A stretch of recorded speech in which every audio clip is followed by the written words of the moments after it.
일단 한의학적 원인을 이야기하기 전에 하지정맥류가 생기는 일반적인 원인을 보면 일단 첫째, 여성분들이 더 많이 생겨요.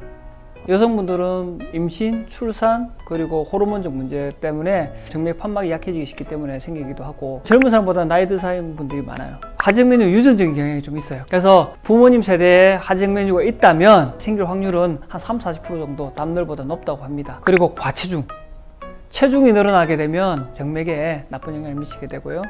그리고 오래 서 있는 사람, 피가 다리에 몰리기 쉽죠. 그리고 꽉 낀 옷이나 부츠를 신는 사람들은 혈관 배출이 잘 안 되기 때문에 하지정맥류가 생기기 쉬운 환경이 있다고 해요. 한방에서는 원인과 결과물 가지고 생각하는 것 같아요. 저는 하지정맥을 치료할 때 보는 관점은 어혈이다. 그럼 어혈이 뭐냐? 우리 몸에서 심장에서 펌프질을 해가지고 혈액이 돌아가죠. 그게 제대로 혈액으로서 작용을 못하고 어떤 혈액이 정체돼 가지고 머물러 있어 가지고 순환되지 못하는 것을 어혈이라고 하거든요. 이 몸에서 어혈이 생겨서 그 어혈이 경맥 내, 즉 혈관 내에 있거나 혈관 밖에 조직가에 스며 들어가서 하지에 혈액 순환되는 것을 방해해 가지고 이런 하지정맥류와 같은 증상이 나타날 수 있다고 봅니다. 어혈을 치료하는 방식을 택합니다. 일단은 정체된 어혈이 머물러 있는 정맥류가 두드러진 부위에 사혈을 해가지고 어혈을 제거시켜주는 방법을 통해서 하지정맥류 치료를 해요. 저희 한의원에서 독특한 치료 방법으로 쓰고 있는데 효과가 상당히 괜찮아요. 그런데 이거는 결과물을 치료하는 방법이에요. 하지정맥류가 생긴 원인은 사람에 따라 다릅니다. 어혈이 생기기 쉬운 체질이 있는 사람들이 있어요. 그 사람에 맞는 한약을 써서 체질을 개선해주지 않는다면 치료 후에 또 재발되는 경우가 많아요. 저도 임상에서 환자를 보다 보면 자기는 하지정맥류가 있어서 다리를 수술을 하셨대요. 그래서 다리 자체는 깔끔해요.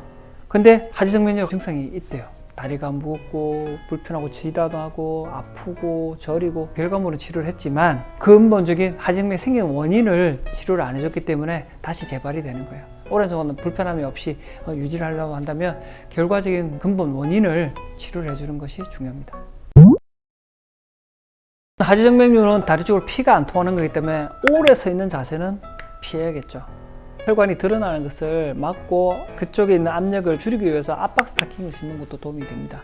결국은 순환적인 문제가 생긴 거기 때문에 심장의 기능을 강화하는 유산소 운동이라든지 근력 운동이라든지, 그리고 심장뿐만 아니라 장단지 근육들이 혈액순환에, 즉 하체에서 다시 심장으로 돌아가는 순환에 많이 관여하기 때문에 장단지 근육의 운동도 해주는 게 좋습니다. 그리고 오래 서 있는 자세 못지않게 다리를 꼬은다든지 딱 달라붙은 옷을 입는 것도 피하는 것이 좋죠. 하지정맥류에 나쁜 게 비만, 그리고 변비가 나쁘기 때문에 식이요법을 통해 가지고 적정 체중을 유지하고 비만을 예방하는 것도 중요하고요.